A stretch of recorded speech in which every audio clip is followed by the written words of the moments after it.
तो सूर्य के जितने भी पर्यायवाची हैं, अगर उनके आगे जा लगा हुआ है, तनया लगा हुआ है, सुता लगा हुआ है, तो वो क्या हो जाएगा? नंदिनी लगा हुआ है तो वो यमुना का पर्यायवाची हो जाएगा। और धेनुका जो शब्द है ये केवल गाय का पर्यायवाची नहीं है, कटार का भी पर्यायवाची है। और जो पार्वती माँ है, पार्वती का भी पर्यायवाची धेनुका होता है। तो वो अपनी मृत्यु की कामना करते हुए कहती हैं कि चंद्रहास हरमम परितापम, रघुपति विरह अनल संजातम।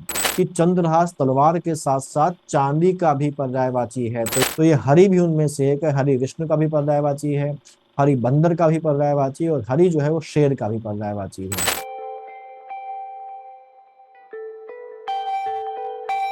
नमस्कार, यूपी विशेष प्लानर्स के एक नए वीडियो में आपका स्वागत है। ये वीडियो हिंदी सीरीज का अगला वीडियो है, जिसमें हम एग्जाम्स में आए हुए पर्यायवाची शब्दों की डिटेल्ड एनालिसिस करेंगे, यानी कि हम लोग प्रीवियस ईयर क्वेश्चंस को डिस्कस करेंगे। वैसे तो पर्यायवाची शब्द मैंने करवा दिए हैं और उनके बाहर से शायद ही कोई शब्द एग्जाम में आएगा, लेकिन पढ़ने के साथ प्रैक्टिस भी जरूरी है, इसलिए प्रीवियस ईयर क्वेश्चंस को अटेम्प्ट करना बनता है। तो ये Hindi previous year question series का पहला वीडियो है, जो बाकी वीडियोस की तरह आपके बहुत काम आने वाला है, इसलिए इसे बिल्कुल मिस ना करें। अच्छे से देखिए, समझ के देखिए। तो आज का पहला प्रीवियस ईयर क्वेश्चन हमारे पास आपके सामने है। यहाँ पर अरण्य शब्द के बारे में कहा गया कि इनमें से अरण्य शब्द किसका पर्यायवाची, और चार ऑप्शन हमको देके रखे गए हैं: आभारी, कांतार, शस्य और कुलीन। अरण्य जो है वो जंगल का पर्यायवाची शब्द है। जंगल के जो पर्यायवाची होते हैं वो होते हैं हमारे पास कानन, अटवी, अरण्य, अरण्यक, अरन, अरण्य, आरन, उजाड़, उजार, कानन, जंगल, त्रस, दाव, द्रुमालय, वन, बयाबान, बियावान, बियावान, माल, वादी, विपिन, समझ, विजय, अरण्य, विपिन, कांतार और जंगल। तो ये हम लोग ऑलरेडी डिस्कस कर चुके थे जब हम लोगों ने पर्यायवाची की क्लासेस की थी। तो यहाँ पर अगर हम देखें तो जो पहला हमारे पास ऑप्शन है आभारी, इनमें से किसी भी नहीं आता है। आभारी का मतलब होता है उपकार या एहसान मानने वाला, ये जंगल का पर्यायवाची नहीं है। शस्य की अगर बात करें तो शस्य जो है वो अनाज या फसल को शस्य कहते हैं। इसके अलावा जो नई और कोमल घास है उसको भी शस्य कहा जाता है, तो आभारी भी इसका पर्यायवाची नहीं है। और जो शस्य है वो भी अरण्य का पर्यायवाची नहीं है। कुलीन बोला जाता है उस व्यक्ति को जो अच्छे या उच्च कुल में उत्पन्न होता है। और इसके अलावा जो अच्छी नस्ल का घोड़ा होता है उसको भी कुलीन कहा जाता है, इसलिए कुलीन भी अरण्य का पर्यायवाची नहीं है। अरण्य का पर्यायवाची होगा कांता, जो अभी हम लोगों ने देखा। नेक्स्ट जो प्रीवियस ईयर क्वेश्चन है वो है 2021 में यूपी पीसीएस में आया था, और वो है यहाँ पर कि निम्नलिखित में से देवता का पर्यायवाची शब्द कौन सा है। तो चार ऑप्शन हमको देके रखे गए हैं: किंकर, विबुध, विपुल और लोकेश। जो किंकर है बेसिकली वो दास का पर्यायवाची होता है। दास के जो और दूसरे पर्यायवाची हैं वो है हमारे सेवक, भृत्य, नौकर, परिचर, अनुचर, चाकर, किंकर, परिचारक और गुलाम, यानी कि दास का पर्यायवाची किंकर होता है। हम लोग सभी ऑप्शंस को भी डिस्कस करेंगे, जिससे कि आपका एक ओवरऑल जो अंडरस्टैंडिंग है वो और बेहतर से डेवलप हो सके, और जो हम लोगों ने पिछले वीडियो में पढ़ा है वो रिवाइज हो सके। तो यहाँ पर जो किंकर है वो तो देवता का पर्यायवाची नहीं है। अगला आता है हमारे पास विपुल। विपुल जो है वो बहुत का पर्यायवाची होता है। विपुल किसका पर्यायवाची होता है?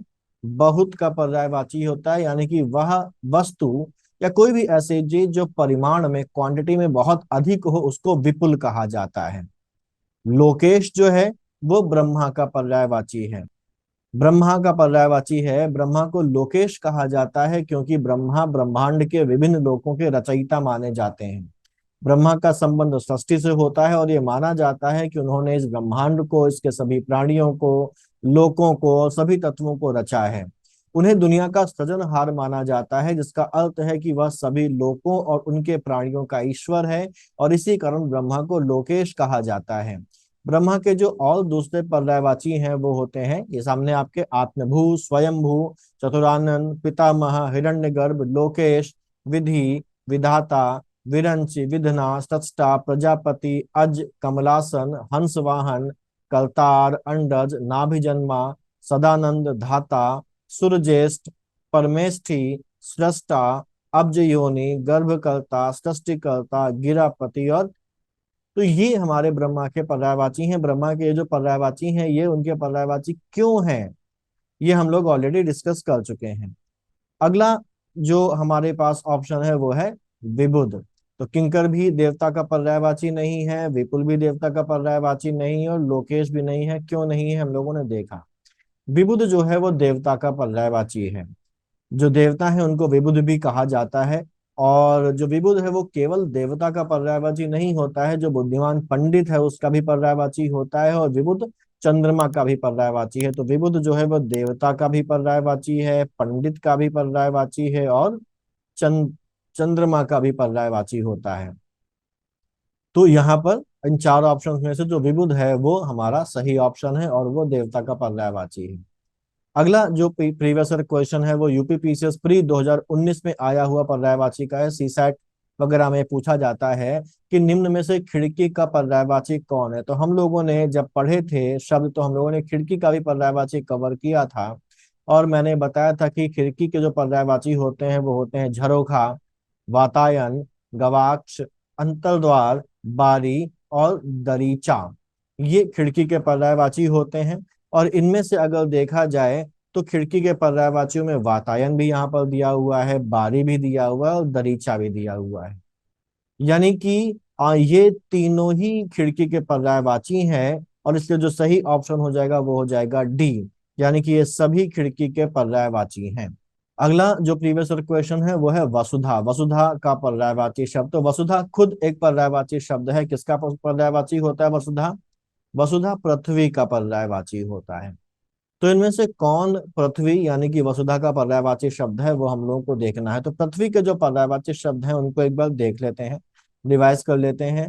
पृथ्वी को और किन किन नामों से पुकारा जाता है? तो पृथ्वी को भूमि कहा जाता है, पृथ्वी को धरा कहा जाता है, धरणी कहा जाता है क्योंकि वो सभी को धारण करती है, जगनी कहा जाता है, छोड़ी कहा जाता है, वसुमती कहा जाता है, भू रसा, मही या मही भी कहा जाता है, अवनी कहा जाता है, धात्री, अचला, वसुधा। ये ध्यान रखिएगा, वसुधा। इसी तरीके से वसुंधरा, धरित्री, उर्वी, रत्नगर्भा, इला, अनंता, सागरांबरा, मेदिनी, जमीन, क्षिति, जगती, धरती और वीर प्रसु भी पृथ्वी को कहा जाता है। ठीक। तो वसुधा ही पूछा गया है, और वसुधा पृथ्वी का पर्यायवाची है। पृथ्वी का एक पर्यायवाची और होता है जिसका नाम होता है विपुला, क्योंकि इसके अंदर विपुल संपत्ति दबी हुई है, खनिज है। ठीक है। जो प्रेशियस स्टोन्स होते हैं वो इसके अंदर होते हैं, सोना, चांदी, ये सभी धरती के नीचे से निकाला जाता है। जो खनिज पदार्थ वो भी धरती के नीचे से निकाले जाते हैं। तो ये अपूर्व संपदा अपने अंदर समाहित किए रहती है, विपुल मात्रा में समाहित किए रहती है, इसलिए धरती को विपुला भी कहा जाता है। तो यहाँ पर अगर देखें तो धरती का जो पर्यायवाची होगा वो कौन सा हो जाएगा? विपुला धरती का पर्यायवाची हो जाएगा, ये सही ऑप्शन है। लेकिन यहाँ पर कुछ और ऑप्शन देकर रखे गए, जैसे शर्वरी। शर्वरी बेसिकली रात का पर्यायवाची होता है, और शर्वरी कहते हैं चांदनी रात को। जो चांदनी रात है उसको शर्वरी कहा जाता है। और धेनुका बेसिकली किसका है? धेनुका गाय का पर्यायवाची होता है। धेनु भी गाय का पर्यायवाची होता है, और धेनुका भी गाय का पर्यायवाची होता है। और धेनुका जो शब्द है ये केवल गाय का पर्यायवाची नहीं है, गाय का भी पर्यायवाची है ये, और गाय के अलावा ये कटार का भी पर्यायवाची है। और जो पार्वती माँ है, पार्वती का भी पर्यायवाची धेनुका होता है। तो पार्वती का भी है, कटार का भी है, और गाय का भी है, लेकिन वसुधा का पर्यायवाची नहीं है। ऐसे ही अगला जो हमारे पास इसका ऑप्शन है वो डी है, पयस्वनी। तो ये भी नहीं रहा, ये भी नहीं रहा। पयस्वनी भी इसका पर्यायवाची नहीं है। पयस्वनी जो शब्द है वो संस्कृत शब्द से है, और ये दो शब्दों से मिलकर बना है, जिसका मूल शब्द है पयस। पयस का मतलब होता है पानी, और पयस्वनी बेसिकली उस चीज को इंडिकेट करता है जिसमें पानी होता है। तो अगर इस कंटेक्स्ट में देखा जाए तो पयस्विनी कहा जा सकता है नदी को, क्योंकि नदी के अंदर पानी होता है और नदी पानी को बहाकर ले जाती है। इसलिए नदी क्योंकि पानी को धारण करती है, पानी को समाहित करती है अपने अंदर, इसलिए नदी को पयस्विनी कहा जाता है। तो ये जो पयस्विनी शब्द है पर्यायवाची होता है नदी का। ठीक है। तो यहाँ पर जो सही ऑप्शन होगा वो विपुला होगा। धेनुका, शर्वरी और पयस्विनी ये सभी वसुधा यानी कि पृथ्वी के पर्यायवाची नहीं है।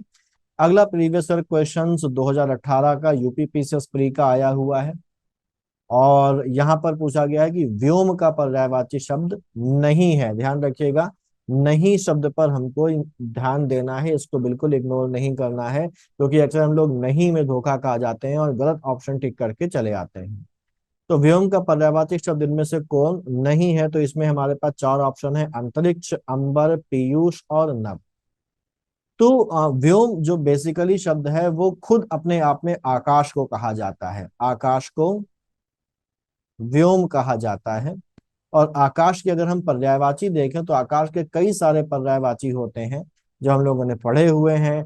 द्यौ होता है, व्योम, गगन, अभ्र, अंबर, नभ, अंतरिक्ष, आसमान, अनंत, पुष्कर। पुष्कर देखिए अंतरिक्ष आसमान का भी है, आकाश का भी है, और साथ ही साथ ये तालाब या सरोवर का भी पर्यायवाची होता है।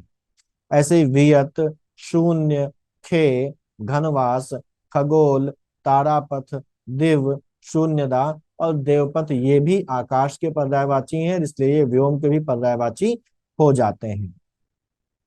तो इसमें अगर देखा जाए तो व्योम का पर्यायवाची शब्द अंतरिक्ष भी है, व्योम का पर्यायवाची शब्द अंबर भी है, और व्योम का पर्यायवाची शब्द नभ भी है। कौन इसका पर्यायवाची शब्द नहीं है? पीयूष जो है ये व्योम का पर्यायवाची शब्द नहीं है। क्यों नहीं है? क्योंकि जो पीयूष है वो मूलतः अमृत का पर्यायवाची होता है। अक्सर हम लोग पीयूष को इस तरीके से स्पेल करते हैं, लेकिन पीयूष की जो सही वर्तनी है वो बड़े ओ ई की मात्रा होगी, पीयूष होता है। और ये अमृत का पर्यायवाची है, और अमृत के अलावा दूध को भी पीयूष कहा जाता है, क्योंकि दूध में भी जीवनदायिनी शक्ति होती है और दूध को अमृत माना जाता है, और इसी वजह से दूध को भी पीयूष कहा जाता है। तो पीयूष अमृत का भी पर्यायवाची है और दूध का भी पर्यायवाची है, लेकिन ये व्योम का पर्यायवाची नहीं है। तो नहीं के हिसाब से जो सही उत्तर हो जाएगा वो क्या होगा? पीयूष, क्योंकि अंतरिक्ष, अंबर और नभ ये सभी व्योम के पर्यायवाची यानी कि आकाश के पर्यायवाची होते हैं। अगला जो पीवाईक्यू है वो है चोर। और यहाँ पर जो ऑप्शन देकर रखे गए हमको वो देकर रखा गया है खनक, उदक, धूसर और थलचर। यहाँ पर लेकिन पहले हमको ये भी तो पता होना चाहिए कि चोर के पर्यायवाची शब्द कौन कौन से होते हैं। जब तक हमको पता ही नहीं होगा कि इसके पर्यायवाची क्या क्या हैं, हम आंसर कैसे दे पाएंगे? तो चोर के जो पर्यायवाची शब्द हैं वो है हमारे पास तस्कर, दस्यु, रजनीचर। रजनीचर क्यों? क्योंकि चोर जो है वो रात को निकलता है, रात को चोरी करता है। ऐसा ही मोशक है, कुंभिल है, खनक है, ठग है। देखिए खनक, ठीक, जेब कतरा, चोरकट, डाकू और डकैत को भी चोर का पर्यायवाची माना जाता है। अब इसके अलावा जो अगला हमारे पास यहाँ पर जो ऑप्शन था वो था खर। जो खर है बेसिकली, सॉरी, जो धूसर है, जो अगला जो ऑप्शन था वो हमारे पास धूसर था। धूसर जो है बेसिकली वो गधे का पर्यायवाची होता है, और गधे को धूसर इसलिए कहते हैं क्योंकि इसका रंग आमतौर पर धूसर या भूरा होता है। और गधे के जो दूसरे और पर्यायवाची हैं धूसर के अलावा वो होते हैं खर, रासब, वैशाख नंदन, गर्दब, धूसर तो बता ही दिया, वेशर और चक्रीवान। जो एक और ऑप्शन है वो है हमारा उदक। उदक जो है बेसिकली बोला जाता है पानी को। उदक जो है वो पानी का पर्यायवाची। और थलचर उन जानवरों को, उन जीवों को बोला जाता है जो जमीन पर रहते हैं, थल पर रहते हैं। हम जानते हैं जो जीव जमीन पर रहते हैं उनको थलचर बोला जाता है, जो पानी में रहते हैं उनको जलचर बोला जाता है, और जो आकाश में उड़ते हैं उनको खेचर या नभचर बोला जाता है। तो अब इनमें से जो उदक है वो तो पानी का पर्यायवाची हुआ, तो चोर का तो हुआ नहीं। धूसर गधे का हो गया, तो वो भी इसका पर्यायवाची शब्द नहीं, और थलचर हमने अभी डिस्कस कर ही लिया। और अभी हम लोगों ने जब चोर के पर्यायवाची देखे थे तो उसमें खनक था, तो खनक जो है वो चोर का सही पर्यायवाची शब्द है। अगला हमारे पास जो पीवाईक्यू है वो है बिजली, जो कि 2021 में ही यूपी आरओ एआरओ में पूछा गया था। बिजली के जो ऑप्शन देके रखे गए हैं वो है शर्वरी, वो है तनया, रमणी और दामिनी। अगर हम बिजली के पर्यायवाची शब्दों की बात करें तो बिजली के जो पर्यायवाची शब्द होते हैं हमारे पास वो होते हैं चंचला। चंचला बिजली के साथ साथ लक्ष्मी का भी पर्यायवाची है। तो चंचला बिजली का एक पर्यायवाची है, चपला बिजली का पर्यायवाची है, विद्युत है, सौदामिनी है, दामिनी है, तड़ित भी है, बिजुली, क्षण प्रभा, छपा, पीत प्रभा, घनवल्ली, कौंधा, चंपा, अशीन और कांचनवली भी बिजली का ही पर्यायवाची होता है। एक और ऑप्शन यहाँ पर दिया हुआ है तनया। तनया बोलते हैं पुत्री को, पुत्री का पर्यायवाची तनया होता है, तो तनया बिजली का पर्यायवाची नहीं है। पुत्री के और जो दूसरे पर्यायवाची हैं वो होते हैं बेटी, आत्मजा, सुता, अपत्या, नंदिनी, कन्या, तनुजा, दुहिता, अंगजा, धी और पुत्रिका। ये पुत्री के कन्या के अलावा दूसरे पर्यायवाची हैं। अब अगर देखा जाए तो शर्वरी की बात हम लोगों ने कुछ देर पहले ही कही थी, तो शर्वरी तो रात के से संबंधित हो गया, तनया पुत्री को बोलते हैं। रमणी जो होता है वो औरत का पर्यायवाची होता है। सुंदर स्त्री को रमणी कहा जाता है, इसके अलावा पत्नी को भी रमणी कहा जाता है, तो रमणी भी बिजली का पर्यायवाची नहीं है। और जो दामिनी है अभी हम लोगों ने देखा, तो दामिनी बिजली का पर्यायवाची होता है। ऐसे ही जो अगला प्री वाईक्यू है वो भी 2021 का ही है हमारे पास, जो पूछा जा रहा है चंद्रहास का पर्यायवाची क्या है। हम लोगों ने इसको भी पढ़ा था। चंद्रहास बेसिकली तलवार का पर्यायवाची होता है। और मैंने आपको ये बताया था जब हम लोगों ने इसको पढ़ा था कि रावण की तलवार का नाम भी चंद्रहास था। एक रामचरितमानस में कथा है कि अशोक वाटिका में जब सीता परेशान और दुखी बैठी हुई होती हैं, तो वो अपनी मृत्यु की कामना करते हुए कहती हैं कि चंद्रहास हरमम परितापम, रघुपति विरह अनल संजातम। यानी कि वो चंद्रहास से कह रहे हैं कि मेरे दुख को हर लो, क्योंकि जो रघुपति है उनकी विरह को आप, उनकी विरह की अग्नि को अब सहा नहीं जा रहा है। तो चंद्रहास तलवार का पर्यायवाची है, तो इसका जो सही ऑप्शन होगा वो होगा तलवार। एक बात और यहाँ ध्यान रखें कि चंद्रहास तलवार के साथ साथ चांदी का भी पर्यायवाची है, तो ये तलवार का तो पर्यायवाची है ही, तलवार के अलावा चांदी का भी पर्यायवाची चंद्रहास होता है। तीर जो है वो बाण का पर्यायवाची है, और बाण के जो दूसरे पर्यायवाची हैं वो हमारे पास हैं शर, नाराज, विशिख, आशुग, श्रीमुख। श्रीमुख जो है वो बाण का भी पर्यायवाची होता है, और भंवरे का भी पर्यायवाची होता है। भौरा के भी पर्यायवाची श्रीमुख होता है। और इसके अलावा इशु, तीर, सायक और तोमर भी बाण के दूसरे पर्यायवाची हैं। इनमें कोई भी ऐसी चीज नहीं है जो हम लोगों ने पढ़ी ना हो। अगला जो शब्द हमारे पास आता है वो आता है हुताशन। हम पढ़ चुके हैं, हुताशन अग्नि का पर्यायवाची होता है। अच्छा, इसमें जो बाकी ऑप्शन है वो निर्धन। निर्धन का मतलब है इसके पास धन ना हो, निर्धन, धन के बिना, यानी कि गरीब, तो निर्धन गरीब का पर्यायवाची होता है। अगणित जो होता है वो पर्यायवाची होता है या इसका मतलब होता है वह जिसकी गणना ना हो या जिसे गिना ना गया हो, उसे अगणित कहा जाता है।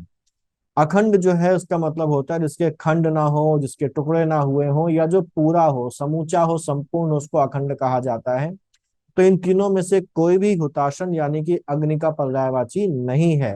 हुताशन अपने आप में अग्नि का पर्यायवाची होता है।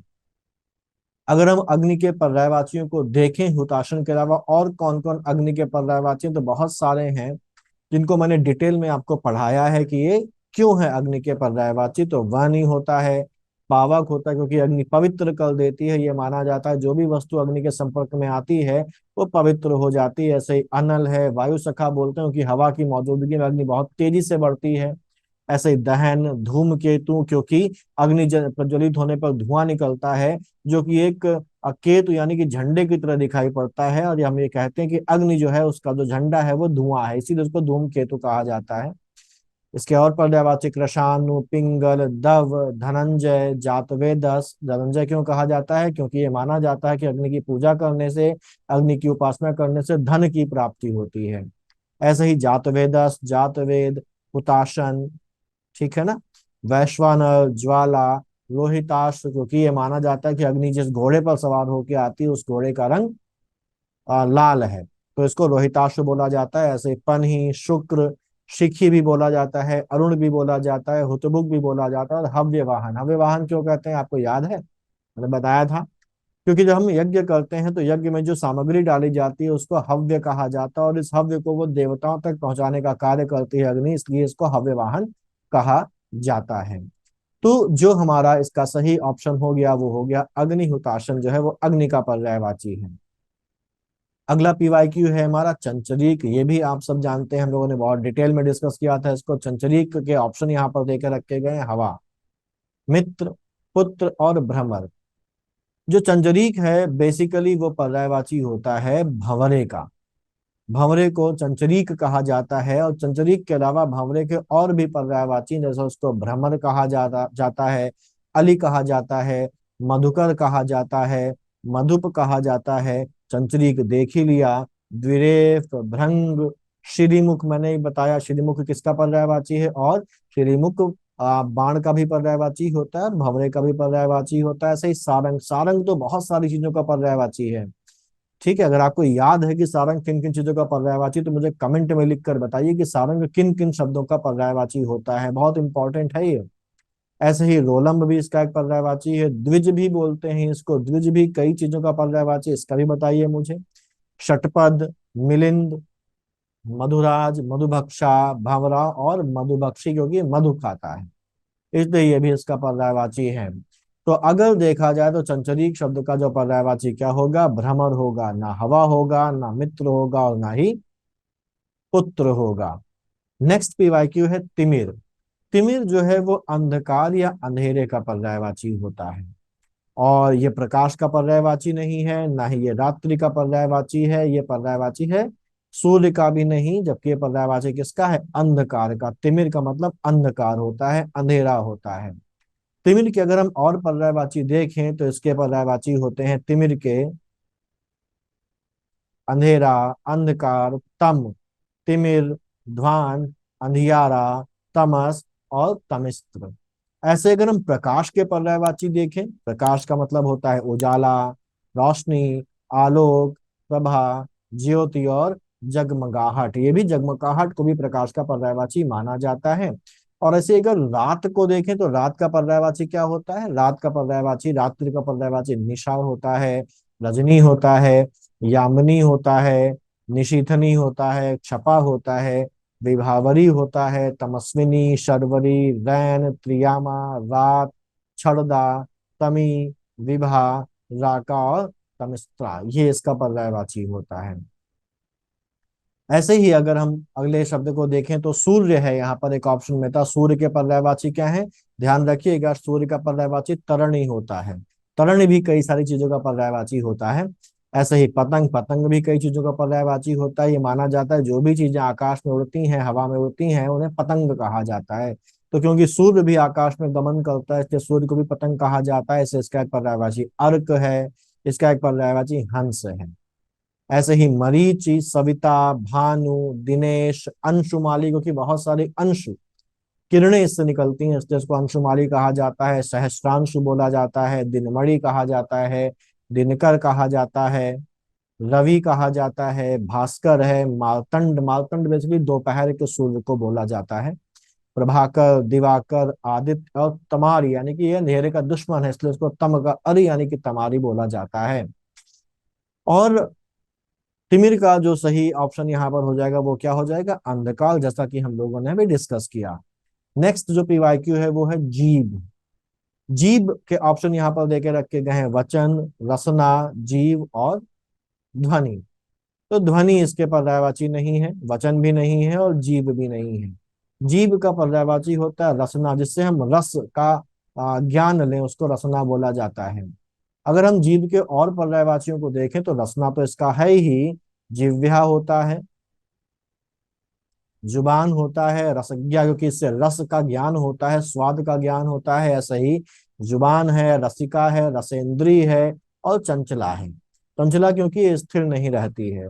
और यहाँ पर ध्यान रखिए, चंचला किसका किसका पर्यायवाची है, चंचला जीव के अलावा बिजली का भी पर्यायवाची है और लक्ष्मी का भी पर्यायवाची, क्योंकि ये बिल्कुल स्थिर न रहने वाली चीज है। लक्ष्मी भी स्थिर नहीं रहती, अगर आप कर्म नहीं करेंगे तो लक्ष्मी आपके पास नहीं टिकेगी, समाप्त हो जाएगी। बिजली भी क्षण में आती है और क्षण में गायब हो जाती है, इसलिए बिजली को भी चंचला बोलते हैं, और जीव तो चंचला है ही। अगला तो इसका हो गया रसना।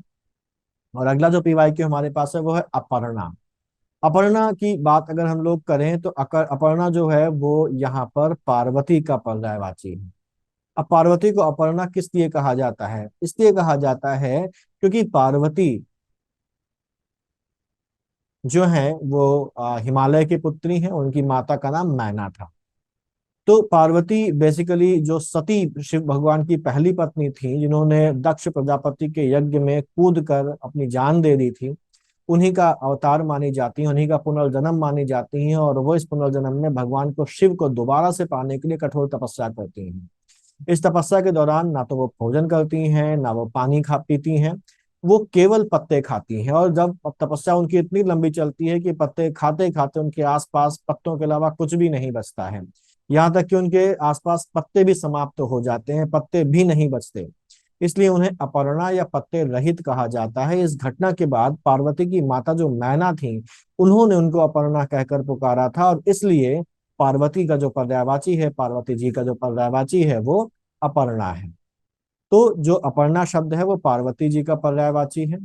ऐसे ही देवांगना जो शब्द है, देवांगना जो शब्द है वो अप्सरा का पर्यायवाची होता है। और यहाँ पर अगर देखें तो अप्सरा के जो दूसरे और पर्यायवाची हैं वो है देवबाला, देववधु, देवांगना, सुरबाला, सुर सुंदरी, अमर नारी और दिव्यांगना। कुछ अप्सराएं ऐसी भी हैं जिन्होंने देवताओं से विवाह किया है, तो इसलिए इनको देवताओं की पत्नी या देवताओं की नारी कहा जाता है, और इसीलिए इनको देवबाला, देववधु, देवांगना, सुरबाला, सुर सुंदरी और अमर नारी कहा जाता है। और दिव्यांगना भी इनका एक और पर्यायवाची होता है। पार्वती का हम लोगों ने पर्यायवाची अभी देखा कि पार्वती को अपर्णा भी कहा जाता है, लेकिन पार्वती के और भी कई सारे पर्यायवाची हैं। जैसे अगर देखा जाए तो उमा उनका एक पर्यायवाची है, गिरिजा है, भवानी है। गिरिजा क्यों बोलते हैं? क्योंकि वो गिरी यानी कि पर्वत की पुत्री है। कौन से पर्वत की? हिमालय की पुत्री है, तो गिरी की जा यानी कि गिरी की पुत्री गिरिजा। भवानी, गौरी उनके रंग की वजह से अंबिका हैं, शिव की पत्नी इसलिए शिवा हो गई। दुर्गा भी उनका एक रूप है। गिरिराज कुमारी यानी कि हिमालय जो गिरिराज हैं उनकी पुत्री हैं, पर्वतों के राजा हिमालय की पुत्री है, इसलिए उनको गिरिराज कुमारी भी कहा जाता है। सती का पुनर्जन्म है तो सती भी कहा जाता है। शैल सुता, शैल मतलब पर्वत, और उसकी पुत्री शैल सुता। ईश्वरी, रुद्राणी या रुद्राणी भी कहा जाता है क्योंकि रुद्र यानी कि शिव की पत्नी है। ऐसे ही आर्या, अभया, सर्वमंगला, मैनाक सुता, हेमवती, रुद्राणी, अंबा, ईशानी, मृडानी और अपर्णा, ये सब पार्वती जी के पर्यायवाची हैं। अगला पीवाईक्यू है हमारा अ, पृथ्वी। पृथ्वी हम जानते हैं यहाँ पर पृथ्वी का पर्यायवाची नहीं है, तो यहाँ पर नहीं पूछा गया। तो हम यहाँ पर पहले पृथ्वी के पर्यायवाची तो देख लें कि पृथ्वी के पर्यायवाची कौन कौन से। तो पृथ्वी के जो पर्यायवाची बहुत सारे हैं, जिनमें से कुछ है यहाँ पर भूमि, धरा, धरणी, जगनी, पृथ्वी, छोड़ी, वसुमती, भू, रसा, मही, मही, अवनी, धात्री, अचला, वसुधा। अचला क्यों बोलते हैं? क्योंकि वो स्थिर रहती है, अपने स्थान से च्युत नहीं होती, मूव नहीं करती, इसलिए इसको अचला कहा जाता है। वसुंधरा, धरित्री, उर्वी, रत्नगर्भा, इला, अनंता, सागराम्बरा, मेदिनी, जमीन, क्षिति, जगती, धरती, वीर प्रसु और विपुला। ये धरती के पर्यायवाची। इनमें आप देखिए अचला भी धरती का पर्यायवाची है, इला भी धरती का पर्यायवाची है और अवनी भी धरती का पर्यायवाची है। तो अगर हम वापस से ऑप्शन में देखें तो पृथ्वी का पर्यायवाची शब्द नहीं है, तो इला भी पृथ्वी का पर्यायवाची है, अचला भी पृथ्वी का पर्यायवाची और अवनी भी पृथ्वी का पर्यायवाची है।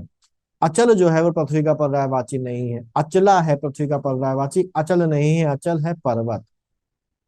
पर्वत को अचल बोलते हैं क्योंकि वो अपने स्थान पर स्थिर रहता है, इसलिए पर्वत को अचल बोला जाता है। पर्वत के और भी कुछ पर्यायवाची हैं, जैसे पर्वत को शैल कहा जाता है, भूधर कहा जाता है, गिरी कहा जाता है। भूधर क्यों माना जाता है? माना जाता है कि पृथ्वी अपने स्थान से मूव ना करे, इसलिए पर्वतों को उसके ऊपर रखा गया है जिससे कि उनके वजन से वो टिकी रहे, इसलिए उसको भूधर कहते हैं। गिरी है, गोत्र है, अचल है, नग भी बोलते हैं, भूभृत भी बोलते हैं। श्रृंगी क्योंकि ऊंची ऊंची चोटियां होती हैं, श्रृंग होते हैं, इसलिए श्रृंगी कहा जाता है। अद्रि है, धराधर है, महीधर है, भूमिधर है। तो धराधर, महीधर, भूमिधर, भूधर, ये इसीलिए कहा जाता है जो मैंने अभी आपको बताया। ऐसे मेरु है, तुंग है और पहाड़, ये सब पर्वत के यानी कि अचल के पर्यायवाची हैं। नेक्स्ट हमारे पास जो पीवाईक्यू है वो है विशिक। विशिक बाण का पर्यायवाची होता है, बुद्ध का पर्यायवाची नहीं है। तरु बोलते हैं वृक्ष को, पेड़ को तरु बोला जाता है। सरोवर का भी पर्यायवाची नहीं है, तो विशिक है बाण का पर्यायवाची। बाण के अगर हम दूसरे पर्यायवाची देखें तो अच्छा, उसके पहले हम पेड़ के पर्यायवाची देख लेते हैं। पेड़ के पर्यायवाची होते हैं शाखी, द्रुम, विटप, तरु जो यहाँ पर ऑप्शन में देके रखा गया था, रूख, रूक्ष, पादप, पर्णी, पुष्पद क्योंकि वो पुष्प देता है, अगम क्योंकि वो मूव नहीं करता, इमूवेबल है, एक ही स्थान पर रहता है, और गाछ, ये सब पेड़ के पर्यायवाची हैं। और ये मैंने डिस्कस की है डिटेल में आप सबके साथ। अगर आपने नहीं देखा है तो प्लेलिस्ट में आप जाके देखिए, आपको पर्यायवाची के कई सारे वीडियोस मिलेंगे जिनमें इन सभी शब्दों को डिटेल में मैंने डिस्कस किया है। सरोवर जो ऑप्शन था, सरोवर का मतलब होता है तालाब, तालाब का पर्यायवाची सरोवर होता है। और सरोवर के जो दूसरे पर्यायवाची वो क्या है, तड़ाग है, पुष्कर है, जलाशय है, सर है, सरोवर, हृद, ताल भी बोलते हैं इसको, सरसी भी बोला जाता है, कासार, पोखर, छद, दह, जलकुंज, तलैया और पद्माकर भी सरोवर को बोला जाता है। और अब इस ऑप्शन को, इसको पीवाईक्यू को अगर देखा जाए तो बुद्ध ग्रह का नाम होता है, तरु, अब बुद्ध का मतलब बुद्धिमान भी होता है, लेकिन फिर भी ये विशिक का पर्यायवाची नहीं हुआ। और सरोवर भी हम लोगों ने देख लिया, तो पर्यायवाची किसका है, ये बाण का पर्यायवाची है। बाण के बाद जो अगला पीवाईक्यू हमारे सामने आता है वो आता है निम्नलिखित में से खर का पर्यायवाची शब्द नहीं है। खर जो बेसिकली है वो कई चीजों का पर्यायवाची होता है। खर जो है वो पर्यायवाची होता है गधे का। खर जो है वो पर्यायवाची होता है कौवे का। इसके अलावा खर जो पर्यायवाची होता है वो बगुले का होता है, बगुले को भी खर बोलते हैं, तिनके को भी खर बोलते हैं। इसके अलावा खर नाम का एक राक्षस भी था, जो मैंने आपको पिछली क्लास में बताया था कि सुपर्णखा की मौसी के बेटे का नाम भी खर था। खर और दूषण तो जुड़वा भाई थे। तो खर राक्षस का भी एक पर्यायवाची, कि एक खर नाम का राक्षस भी था। तो अब यहाँ पर अगर देखें तो खर का पर्यायवाची कौन नहीं है, तो गदहा खर का पर्यायवाची है, तेज खर का पर्यायवाची है, तिनका खर का पर्यायवाची है, दुष्ट जो है वो खर का पर्यायवाची नहीं है। बहुत बारीक सा सवाल ये है, क्योंकि दुष्ट का पर्यायवाची खल होता है, तो अक्सर जिन लोगों ने ठीक से नहीं पढ़ा वो कभी कभी खल और खर में कंफ्यूज होकर इसका उत्तर गलत दे सकते हैं, इसलिए दुष्ट यहाँ पर डाल के रखा कि थोड़ा सा भी कंफ्यूजन अगर हुआ तो हम दुष्ट में कंफ्यूज हो जाएंगे और हम उत्तर को गलत करके चले जाएंगे। ठीक है, तो यहाँ पर खर का पर्यायवाची शब्द है नहीं है दुष्ट, क्योंकि दुष्ट का पर्यायवाची खर नहीं खल होता है, ला होता है इसमें। फिर है हमारे पास कौन सा, इसमें घोड़ा का पर्यायवाची नहीं है। तो नहीं है ये जानने के लिए हमको ये पता होना चाहिए कि घोड़े का पर्यायवाची होता क्या है। तो यहाँ पर देखिए, आ वैसे मैं बता दूं कि बाजी, तुरंग और है, ये तीनों घोड़े के पर्यायवाची हैं। कौन सा नहीं है, शार्दुल नहीं है, क्योंकि शार्दुल जो है वो शेर का पर्यायवाची होता है। अगर हम घोड़े के पर्यायवाचियों को देखें तो घोड़े के कई सारे पर्यायवाची, जिनमें से इंपॉर्टेंट है वाजी और बाजी। ऐसे ही है, घोटक, घोड़ा, सैंधव, तुरग, तुरंग, रविसुत, अश्व, किवायन और विमानक, ये सारे घोड़े के पर्यायवाची हैं। शार्दुल मैंने बताया, शार्दुल एक संस्कृत का शब्द है जिसका अर्थ होता है शेर। और यहाँ पर जो शेर है उसके शार्दुल के अलावा भी और कई सारे पर्यायवाची होते हैं, जैसे हरि। अब मैंने क्लास अलग से बताई थी आपको जहां पर ऐसे शब्द बताए थे जो एक से ज्यादा शब्दों के पर्यायवाची हैं। तो ये हरि भी उनमें से एक है, हरि विष्णु का भी पर्यायवाची है, हरि बंदर का भी पर्यायवाची है, और हरि जो है वो शेर का भी पर्यायवाची है। ऐसे ही चित्रक है, मृगराज, वनराज, केसरी, सिंह, वनपति, नखायुध क्योंकि उसके नख उसके हथियार होते हैं इसलिए नखायुध, व्याघ्र, मृगेंद्र, नाहर, केशी, पुंडरीक, बाहुबल, पंचमुख, केहरी और महावीर, ये सारे शेर के पर्यायवाची होते हैं। तो सही ऑप्शन हो गया शार्दुल। शार्दुल जो है वो घोड़े का पर्यायवाची नहीं है, क्योंकि शार्दुल पर्यायवाची है शेर का। अगला पीवाईक्यू 2017 में आया हुआ है यूपी आरओ ए आरओ में, कि यहाँ पर टीका शब्द का पर्यायवाची क्या होता है। तो टीका का दो मतलब होता है, एक तो जो हम माथे पर लगाते हैं उसको भी हम टीका बोलते हैं, महिलाओं का एक आभूषण भी होता है इसको हम टीका बोलते हैं। ऐसे ही टीका जो होता है, किसी भी ग्रंथ की अगर कोई विद्वान व्यक्ति व्याख्या कर देता है तो उस किसी ग्रंथ की व्याख्या को भी टीका कहा जाता है। तो टीका क्या होता है, व्याख्या होता है। तो यहाँ पर जो इसका ऑप्शन होगा वो होगा व्याख्या। और ये सभी गलत है, इनमें से कोई भी टीका शब्द का पर्यायवाची नहीं है। अगला जो हमारा है पीवाईक्यू वो है यमुना, 2017 में आया हुआ है आरओ में। और यहाँ पर पूछा गया है कौन सा शब्द यमुना का पर्यायवाची नहीं है। तो यहाँ पर ध्यान रखें कि माइथोलॉजिकली जो यमुना है वो सूर्य की पुत्री है।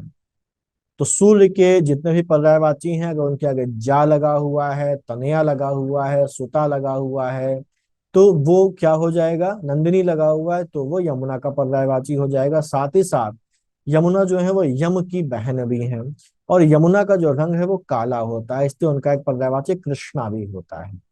तो यहाँ पर अगर देखा जाए तो हंस सुता में अगर हम देखें तो जो हंस है, हम लोगों ने अभी देखा था, हंस सूर्य का पर्यायवाची होता है। तो हंस सुता यमुना हो गई, तो ये यमुना का पर्यायवाची है।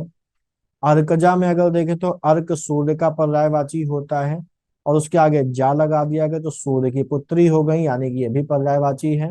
और क्योंकि यमुना का रंग काला है, इसलिए उसको काल गंगा या कृष्णा भी कहा जाता है, इसलिए यमुना का पर्यायवाची शब्द कृष्णा भी हो जाता है। कुलंकषा किसका पर्यायवाची है, तो कुलंकषा बेसिकली बोला जाता है नदी को। यमुना के और पर्यायवाची देख लेते हैं। यमुना का पर्यायवाची होता है जमुना, सूर्य तनया, कालिंदी, भानुजा, तरणि तनुजा। तरणि भी सूर्य का पर्यायवाची है, देखा था अभी हम लोगों ने। रवि तनया, रवि की पुत्री, रवि सुता यानी कि रवि यानी कि सूर्य की पुत्री, अर्कजा, सूर्य सुता, काल गंगा, कृष्णा, अर्क सुता, तरणिजा और रवि नंदिनी, ये सभी यमुना के पर्यायवाची हैं, क्योंकि यमुना सूर्य की पुत्री है। कृष्णा बोला जाता है काला रंग होने की वजह से। ऐसे ही कुलंकषा एक ऑप्शन था, जो कुलंकषा है वो नदी का पर्यायवाची होता है। और इसमें कूल जो शब्द लगा हुआ है उसका अर्थ होता है किनारा। और कुलंकषा का मतलब होता है वह जिसके किनारे चिन्हित हैं, जिसके किनारे वेल डिफाइंड है। तो नदी अपने पानी से जो भूमि को छूती है, उस भूमि को वो गीला कर देती है और उसे अलग रंग और आकार में दर्शाती है। गीली भूमि अलग से ही दिखाई देती है, इसलिए कहा जाता है कि नदी अपने किनारे को चिन्हित करते हुए चलती है। साथ ही साथ नदी को कुलंकषा इसलिए भी कहा जाता है क्योंकि ये माना जाता है कि ये अपने कूल को, अपने तट को शीतल कर देती है। नदी के बहते हुए पानी से कूल यानी कि तट को ठंडक मिलती है, उसके आसपास का वातावरण भी शीतल हो जाता है, इसीलिए नदी को कुलंकषा कहा जाता है। नदी के जो और पर्यायवाची हैं वो है तरंगिणी, सरिता, सरी, तटनी, आपगा, दीपवती, स्रोतस्विनी, निम्नगा, कुलंकदा, वाहिनी, निर्झरणी, कुलंकषा, पयस्विनी, तरनी, लहरी, तरंगवती, शैवालिनी, सिंधुगामिनी, फूलवती, अपगा और कल्लोलिनी। ये उसके और दूसरे पर्यायवाची हैं। तो यमुना का पर्यायवाची शब्द नहीं होगा कुलंकषा, ये सही ऑप्शन है आपका। फिर हमारे पास आता है मीन। मीन जो है वो मछली का पर्यायवाची होता है। और मीन का समानार्थी पूछा गया है, तो मीन का एक पर्यायवाची होता है झष, और उसी झष का बिगड़ा हुआ रूप हो जाता है झक। तो ये जो झक है ये मछली का पर्यायवाची होता है। इसके अलावा जो अली है, शिलीमुख है, और जो षटपद है, ये जो पर्यायवाची हैं, ये पर्यायवाची हैं किसके, ये पर्यायवाची हैं भंवरे के। हम लोगों ने अभी देखा था कि शिलीमुख, अली और षटपद भंवरे के पर्यायवाची हैं, और झक जो है वो मछली का पर्यायवाची है। मछली के अगर और पर्यायवाची देखें तो इसका होता है मीन, मकर, अंडभव क्योंकि अंडे से उत्पन्न होती है, मत्स्य, उलूमी, जल जीवन, शफरी, और झष जिसका बिगड़ा हुआ रूप झक है। तो ये मछली के पर्यायवाची है। हमारे आज के पीवाईक्यू थे, इसको हम लोग यहाँ तक रखते हैं, और इसके बाद जो बाकी आगे के पीवाईक्यू हैं उसको हम लोग अगले वीडियो में देखेंगे।